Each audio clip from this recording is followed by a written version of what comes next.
Yeah, hi there, and I am Michael Buckoff, the founder, owner, and the materials writer for all of your lessons at the 7-step system to pass a TOEFL iBT. And you sent me your TOEFL score, your reading, listening, speaking, writing subtotals, along with your overall score of the iBT TOEFL that you took March 11th. And you wanted me to analyze your score looking at your score report, right? So first of all, you have 21 points in the reading, 12 points in the listening, 15 points in the speaking, 19 points in the writing, for a total of 67.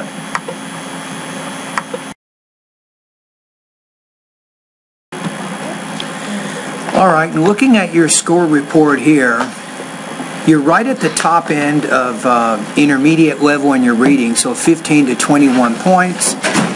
So you have good command of common academic vocabulary, pretty good grammar. However, you're having difficulty understanding reading passages when the vocabulary is high level and the text is conceptually dense. So for reading, I'll put high level vocabulary issues. That's something that you want to work on, right? Also, you have some difficulty when the organization of the text is not easy to recognize or infer, right? Again, you're having more difficulty with conceptually dense type reading passages. So the main thing that you want to get out of this score report and the reading is you need to work a little bit more on developing college level vocabulary. That's going to help you improve your reading.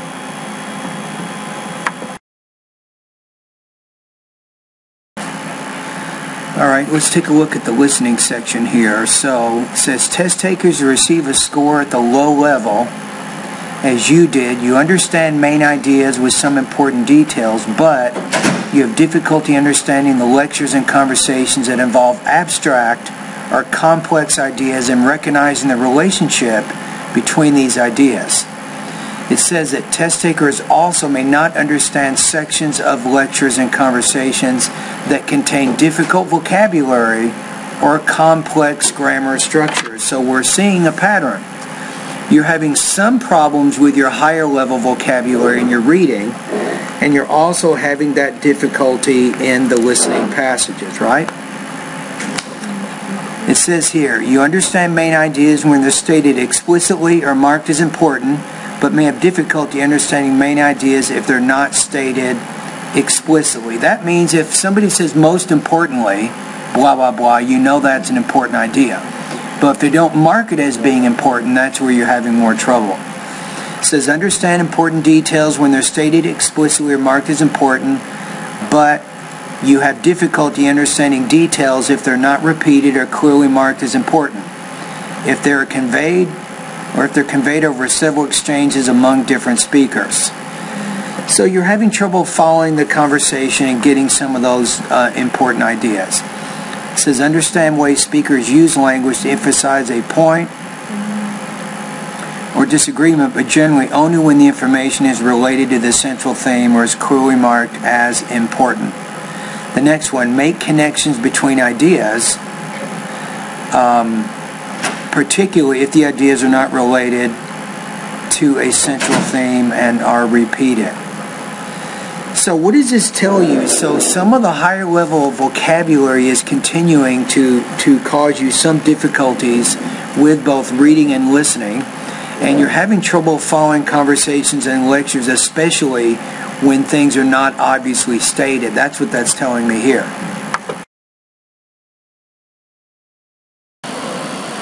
Okay, let's take a look at your speaking now. So we have speaking about familiar topics. These are the independent speaking tasks. It says your response indicates some difficulty speaking in English about everyday experiences and opinions. Listeners sometimes have trouble understanding you because of noticeable problems with pronunciation, grammar, and vocabulary. While you're able to respond partially to the questions, you're not able to fully develop your ideas, possibly due to limited vocabulary and grammar. So it looks like this vocabulary issue is a theme that's kind of going from the reading to the listening and now to the speaking. So I think part of your improvement depends on how much vocabulary you can learn over the next few weeks, and that will have a dramatic impact on your TOEFL speaking. But you also can see here you have pronunciation problems, right? Okay, speaking about campus situations. So now we're getting into integrated task number 3 and number 5, right? It says your response is indicate that you have some difficulty speaking in English about information from conversations, newspaper articles, university publications. It says while you're able to talk about some of the key information from these sources, limited grammar and vocabulary may prevent you from fully expressing your ideas. Problems with your pronunciation make it difficult for listeners to understand you at times. So it's similar. So they're saying really in speaking task number 1, 2, 3, and 5, you have pronunciation issues and then limitations with vocabulary and grammar. Alright, so let's take a look at speaking about academic course content. In your responses, you're able to use English to talk about basic ideas from academic reading or lecture materials, but in general, you include few relevant or accurate details. It is sometimes difficult for listeners to understand your responses because of problems with grammar, vocabulary, and pronunciation. Overall, you're able to respond in a general way to the questions, but the amount of information in your responses is limited, and the expression of ideas is often vague and unclear. So here, this kind of ties back to the listening. You remember where and even with reading, you need better, higher level vocabulary. So you're not able to really speak about this information effectively because of these limitations with, as it's saying, grammar, vocabulary, and pronunciation. So that's why you got the score you did in this section. Okay, in the last section, writing, let's take a look. So writing based on reading and listening, this is called the integrated writing task. You score 2.5 to 3.5. It says, you responded to the task relating the lecture to the reading, but your response indicates weaknesses such as an important idea or ideas may be missing, unclear, or inaccurate. This means that you're not getting all of the main or most important points from the reading passage or the lecture. You're not able to write about these things. There may be unclarity in how the reading and the listening passage are related, so you're not showing explicitly what that relationship is between the information in the reading passage and the lecture.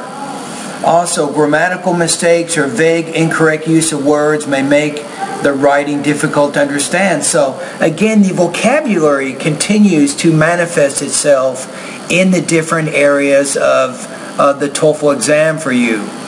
Alright, let's take a look at the independent writing task. You scored the same fair, 2.5 to 3.5. It says, you expressed ideas with reasons, examples, and details, but your response indicated weaknesses such as, you may not provide enough specific support and development for your main points. Your ideas may be difficult to follow because of how you organize your essay, or because of the language you use to connect your ideas together. And or grammatical mistakes or vague, incorrect use of words may make the writing difficult to understand.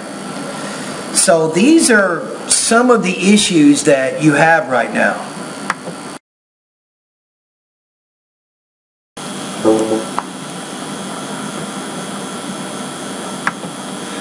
Okay, now let's take a look again at your score, your actual scores right now. So you're at 67, so let's be reasonable here. You're a graduate student, so really the question is, you want to try to get higher than about 80 or 81, right? So if you look at these ideas here, you need to make improvements in the listening.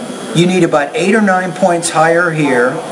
you need at least 5 or 6 points higher in the speaking. You can even improve your writing at least 4 or 5 points. If you can do that, that's going to help balance out your English skills a little bit more. You'll be stronger in these 3 sections. They'll be similar to your reading right now, and your total score will go up to over 80 or 81, right?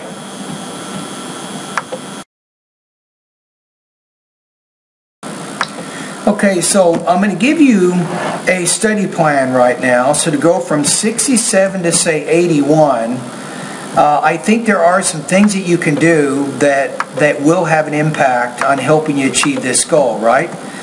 So I'm going to give you some steps of some things that I think are going to be important for you.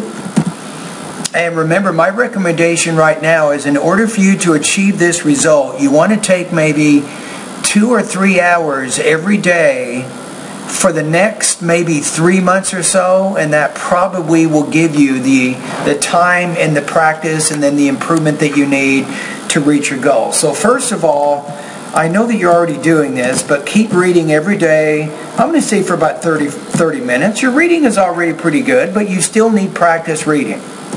Now, listening is horrible for you right now, so you want to practice listening every day for 45 minutes.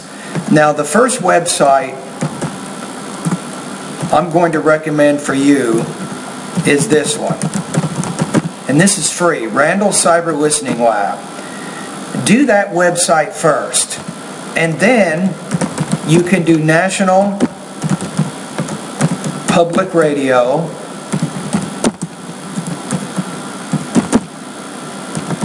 and also TED Talks. These are really good academic websites. You get used to listening to more academic content. Now, the first one is an ESL website to help you monitor your comprehension as you complete the listening exercises, and they're categorized into 3 areas: easy, medium, and then difficult. You should probably start with the easy, then go to the medium, and then go to the difficult. Now, once you've gone through all the lessons there and you feel like you can understand everything and you're scoring between 80 and 100%, then you can move to National Public Radio and finally to TED Talks. Those are my recommendations there. Okay, so the third thing is note-taking. It's important that you take notes on the reading and the listening passages. You want to get in the habit of doing this. It's not very easy to do, but remember that you're having trouble during the TOEFL. You're having trouble during the listening and also the reading section. You're having trouble keeping track of the information, understanding how everything's organized. And if you can improve your note-taking, it will help you do better with, I think, those passages. But most importantly, note-taking is very important for the integrated speaking and integrated writing sections. Now, the next thing, using your notes, I want you to write 3 250-word academic summaries each week. Your summaries are based on the reading and the listening passages that you're practicing here, right? So each week you'll do 3. You just write 3 concise summaries of some reading and listening passages. Now, number 5, you should give maybe 3 60-second oral summaries. This is also going to be important for you. I recommend that you record these summaries also. That way you can monitor your own speaking for your pronunciation, language use, and also topic development. Now, here's the key. So as you're doing this practice,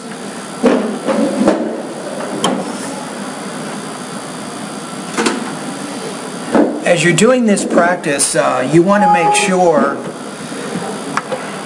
that I would recommend right now, practice writing out your oral summaries, write them out, practice them a few times, make sure your grammar and your vocabulary is higher level. And this is part of what your problem is you're having trouble, as we went over your score report, you're having trouble understanding academic content within the context of reading and listening passages. You're also having trouble speaking about this academic information. So if you practice writing about it and speaking about it, it'll make you more comfortable in those areas and your speaking will get better. Now these are the first 5 things that I've given you here. They really don't have anything to do with my online TOEFL course. You're just reading newspapers, magazines, and books, for example. Or you're practicing listening by going to Randall's Cyber Listening Lab or National Public Radio or TED Talks, and all the while you're working on improving your note-taking on the reading and the listening passages. You're using your notes to write and speak about that information.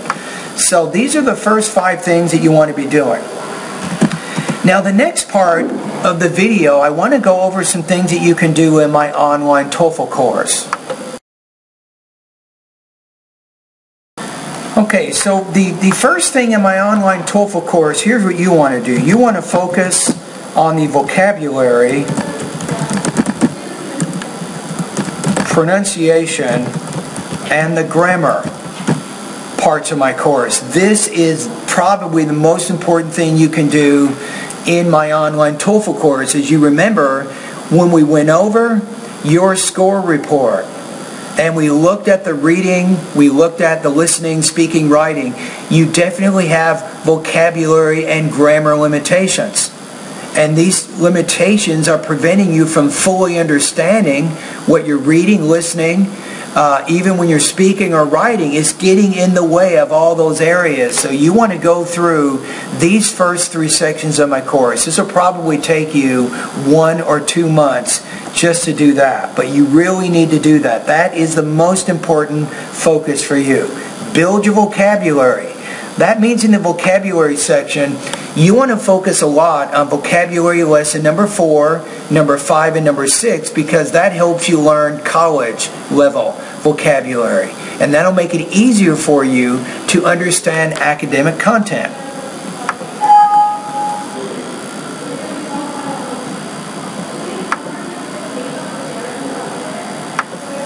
Now once you've gone through those 3 sections, then you want to focus on the listening and the reading sections of my course. This is what you want to do next. And you probably need to focus a lot more in the listening, because your listening score right now is absolutely terrible. So you have to really get more used to listening to academic content. Alright, and also reading. Then that's probably another month. And then the last suggestion is, once you've done the listening and the reading practice, then you can focus on the speaking and the writing parts of my course. And hopefully, as you've been following the steps in this video, you'll have enough vocabulary at this point, you'll have sufficient grammar, you'll be able to explain the ideas that you need in order to do better. So that's kind of what you have to kind of do right now in order to make, I think, some big improvements.